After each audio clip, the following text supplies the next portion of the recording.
The morning sunlight gently awakened Elizabeth Grayson's eyes as it streamed through the window.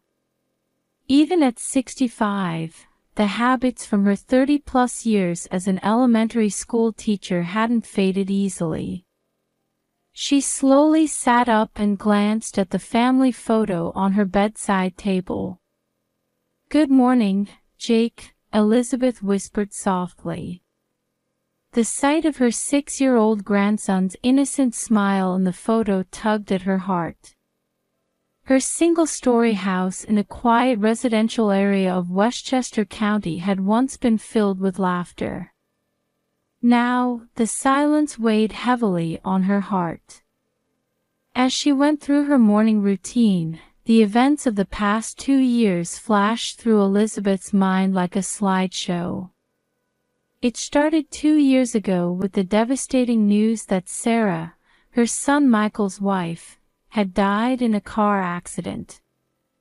Then, 6 months ago, her beloved grandson Jake suddenly disappeared. Why? Elizabeth sighed deeply as she brewed coffee in the kitchen. As the aroma filled the room, her eyes unconsciously drifted to Jake's photo on the living room wall. It captured his smile, frozen in time just before he went missing. The police had investigated seriously for the first month. But as time passed without any decisive leads, their enthusiasm waned. When it seemed the case might be labeled unsolved, Elizabeth made a decision. She had to take action herself. She pulled out her old teaching notebooks and began organizing information. She distributed posters at the local community center, spread information on social media, and sometimes even traveled far to chase down dubious rumors. "Elizabeth, don't push yourself too hard alone," her friends often worried. But Elizabeth had no intention of stopping. "I still have things I can do," she would say, going about her days. After finishing breakfast, Elizabeth went out to the garden. Tending to the flower bed was an important time for her to calm her mind. But today, the sound of children's voices from the neighboring house made her pause. "Jake, where are you?" Her voice calling her grandson's name was carried away by the wind. In the morning, she volunteered at the local library. Reading books to children was a happy time for Elizabeth. But it also reminded her of Jake's smile. "Grandma, what story is next?" Jake's voice, often asking that question, still lingered in her ears. After leaving the library, Elizabeth passed by Michael's house as usual. He had become so absorbed in work that he rarely wanted to talk about Jake's disappearance. Still, Elizabeth passed by here every day, unable to let go of the faint hope that maybe. "Michael, you're suffering too, aren't you?" Looking up at the light seeping through the windows, Elizabeth imagined her son's inner turmoil. Losing Sarah, and now Jake too. The thought of his pain made her heart ache. Back home in the evening, Elizabeth looked at the maps and notes spread out on the living room table. They contained detailed information from her search efforts. Though none had led to a decisive clue, she added new information without losing heart. "Tomorrow, I'll look into that rumor a bit more," Elizabeth said, penning her plans for the next day. It was already dark outside, but her eyes held a determined light. Before bed, she gazed at the family photo again. Sarah's smile, Jake's innocent expression, and Michael's gentle gaze.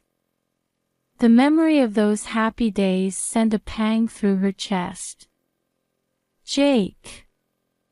I promise I'll find you, Elizabeth vowed quietly. Tomorrow, her search would continue. And she believed that someday, they would all be able to take a new family photo together. Lying in bed, Elizabeth reflected on the day. The days of searching were wearing on her heart and body. But she couldn't give up. Tomorrow might bring new information. With that faint hope in her chest, Elizabeth quietly closed her eyes. Elizabeth woke early, reviewing her planned actions for today in her head. After breakfast, she left the house with a determined expression. Another day of searching for Jake was about to begin. Her first destination was the local community center.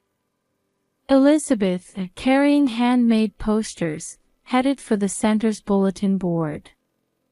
There were already various notices posted, but she skillfully rearranged them, pinning up the paper with Jake's smiling photo in the center. "Has anyone seen this child?" Elizabeth whispered softly. She hurried to the next destination, praying that it would catch the eye of visitors to the center. The local church, supermarket, park. Elizabeth walked all over town, putting up posters wherever she was allowed. Even as she dragged her tired feet, her eyes held a strong will.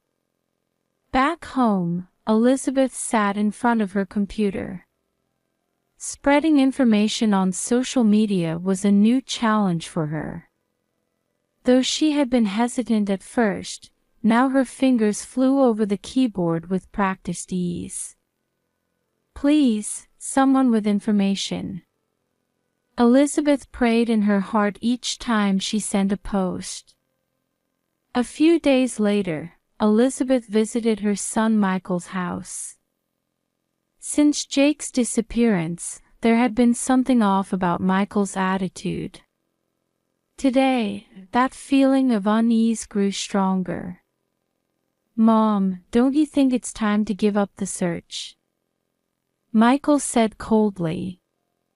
"Why?" "Jake is your son." Elizabeth looked straight into her son's eyes. "We should accept reality. Even the police." Michael's words trailed off.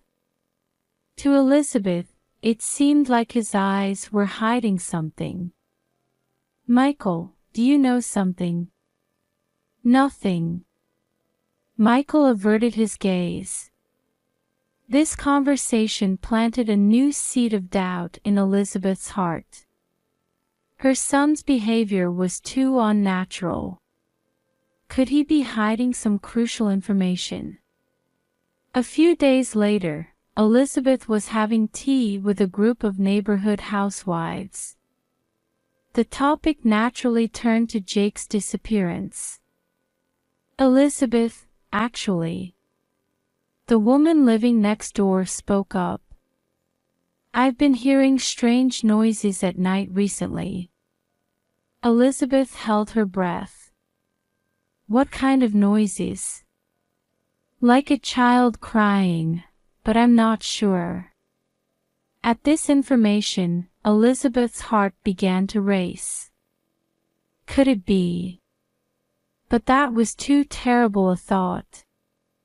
The next day, knowing Michael would be away on a business trip, Elizabeth decided to visit her son's house again. Ostensibly to tend to the plants. The front door was slightly ajar. Elizabeth hesitated but decided to enter. "Michael." No response. Silence dominated the house. Elizabeth walked around inside. Everything looked normal. But she stopped in front of the basement door. That door, which should usually be firmly closed, was slightly open. Her heartbeat quickened. Elizabeth touched the doorknob with a trembling hand. "Jake." She called her grandson's name with a voice mixed with faint hope and fear.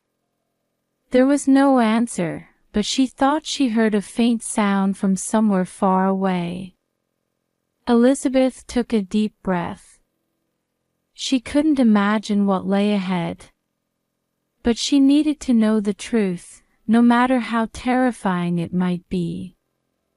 Slowly, she began to descend the basement stairs.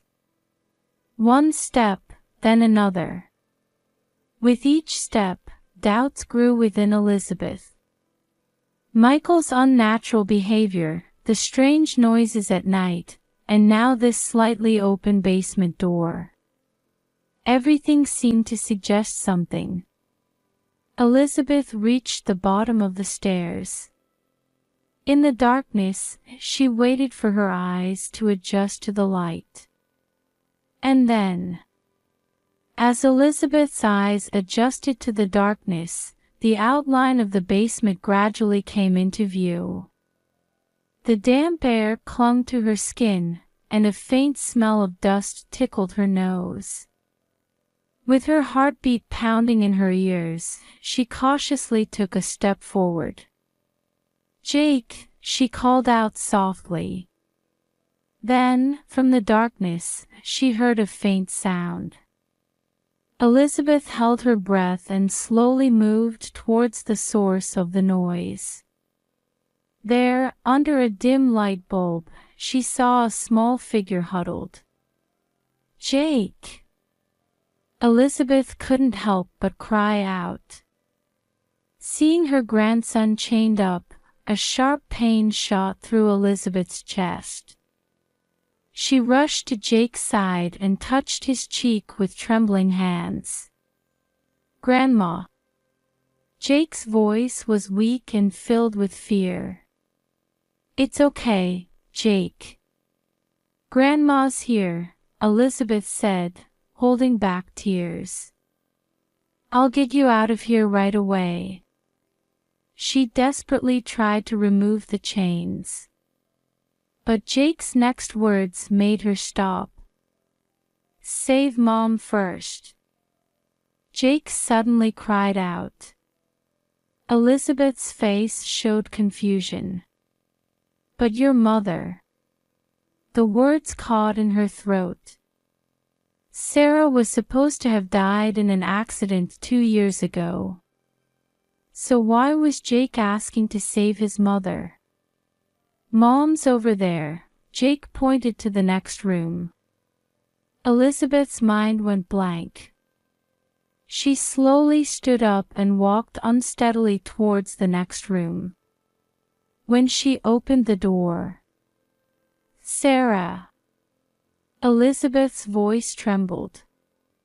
In the corner of the dimly lit room was the figure of an emaciated woman. The face peeking out from under the long, unkempt hair was undoubtedly Sarah's. "Elizabeth." Sarah's voice was hoarse, but she was definitely alive. Elizabeth felt like her knees would give way. Sarah, who was supposed to be dead, was here. Moreover, she was being held captive by her son Michael. The situation seemed unreal, and Elizabeth's head was in utter confusion. Why? Michael? Questions she couldn't put into words kept welling up. Sarah weakly shook her head. "It's a long story. But now..." At that moment, they heard a sound from upstairs. The three of them held their breath. "Dad's back," Jake's voice trembled. Elizabeth made a split-second decision. "Stay quiet. I'll hide." She quickly hid herself in the darkness. Her heart was pounding so hard it felt like it would jump out of her throat. Footsteps coming down the stairs slowly approached. Michael entered the basement. Elizabeth held her breath and watched her son's movements. After checking on Jake and Sarah, Michael muttered something to himself and went back up the stairs. When the footsteps faded away, Elizabeth let out a sigh of relief. But there was no time to relax. She hurried back to Jake and Sarah. "Are you both all right?" Elizabeth asked in a low voice. Sarah nodded weakly. "Elizabeth, please help us." Elizabeth's face showed determination. "I'll definitely get you out. But we can't do it right now. If Michael notices." She quickly formulated a plan in her head. Should she report to the police, or should they attempt to escape on their own? Either way, they needed to act carefully. "Listen, both of you," Elizabeth said quietly but firmly. "I'll definitely come back to help you.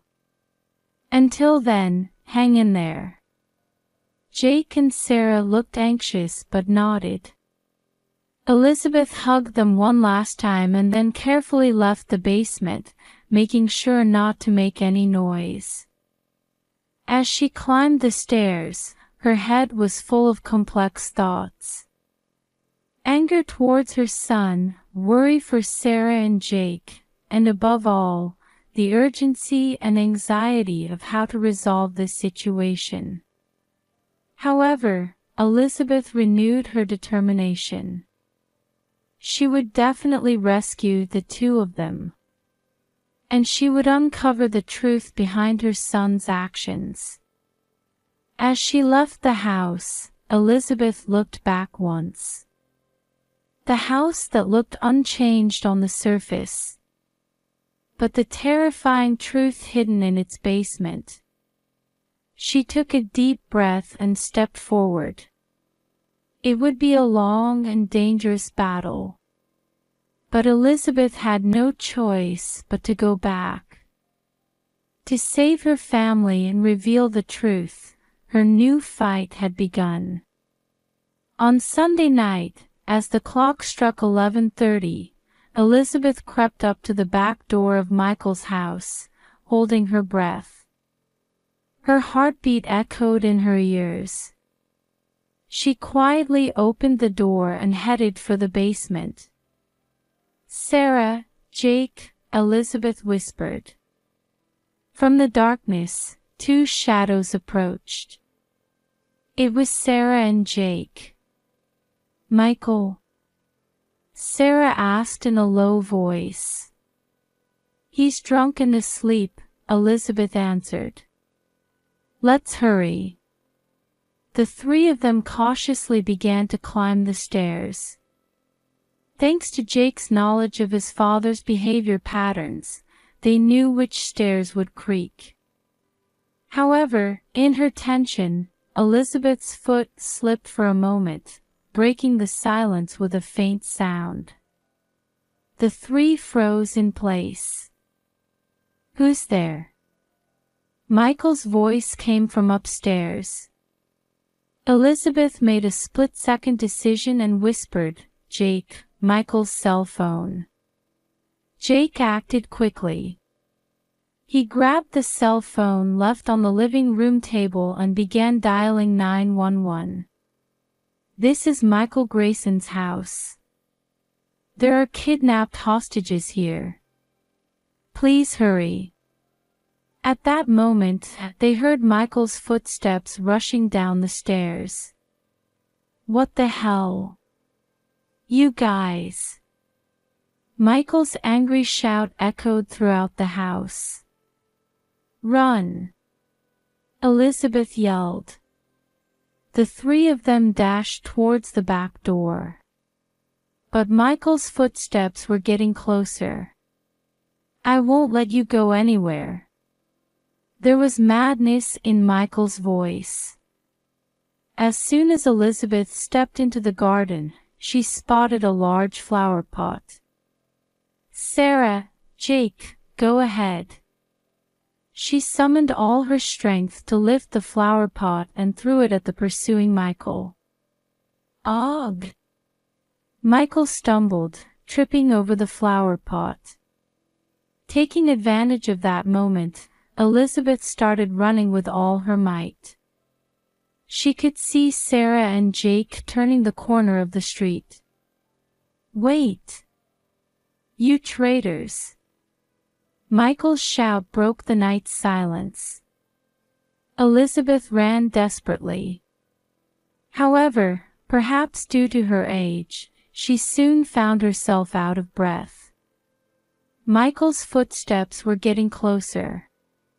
"It's over, Mom," Michael's voice came from right behind her. At that moment, a familiar house caught Elizabeth's eye. It was the home of Sarah's friend, Jennifer.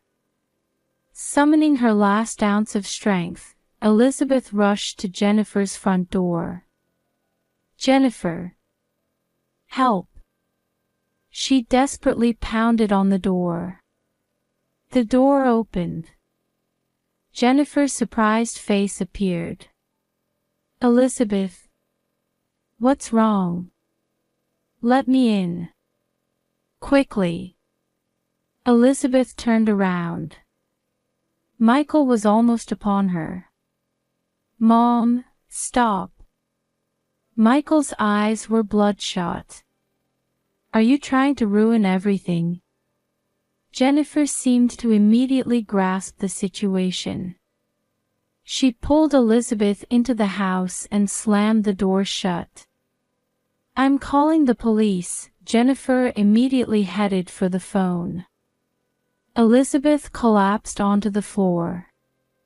For a while, she couldn't speak due to her rapid heartbeat and shortness of breath.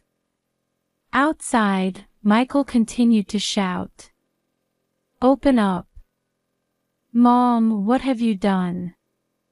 But his voice was soon drowned out by the sound of sirens. Elizabeth finally took a deep breath. "I hope Sarah and Jake are safe."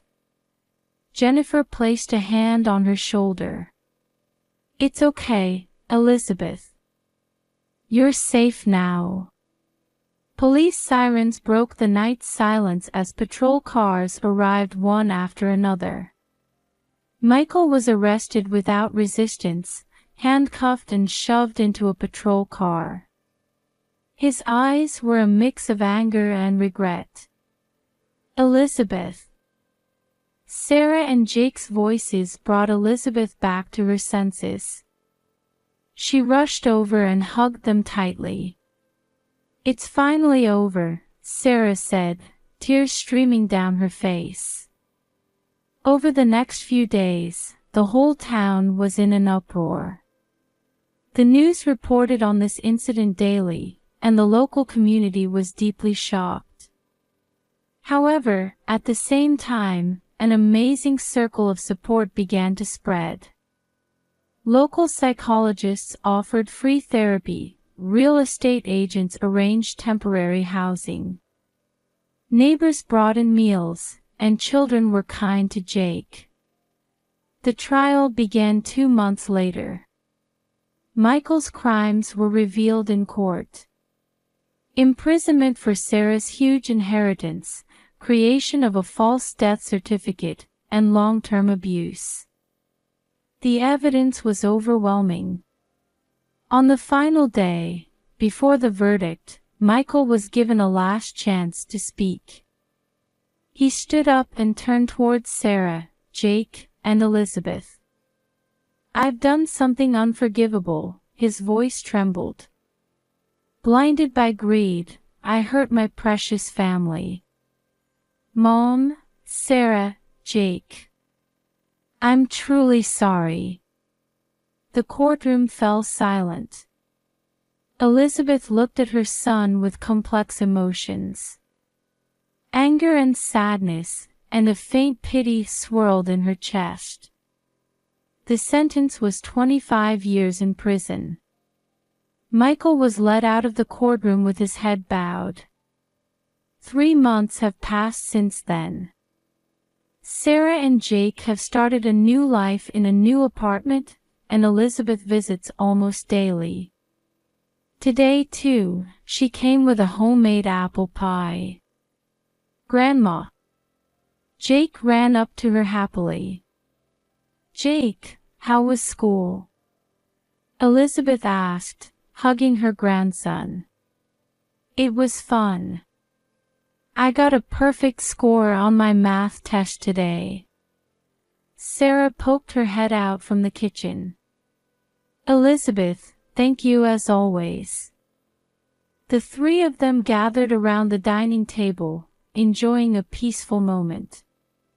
Sunlight streaming through the window brightly illuminated the room. "Hey," Sarah quietly began, "I wonder what will happen to us from now on." Elizabeth looked at their faces. Anxiety and hope were intertwined there. "It's okay," Elizabeth said gently. "We have each other. Let's overcome this together." Jake placed his small hand on top of Sarah and Elizabeth's hands. "Yes. We're family, after all." Elizabeth felt a warmth in her chest. Indeed, they were still wounded. It would take time to heal. But at this moment, she was certain. They would surely overcome this. And they would find new happiness. Outside the window, the spring breeze gently swayed the trees. Like the beginning of a new season, their new life was about to start from here.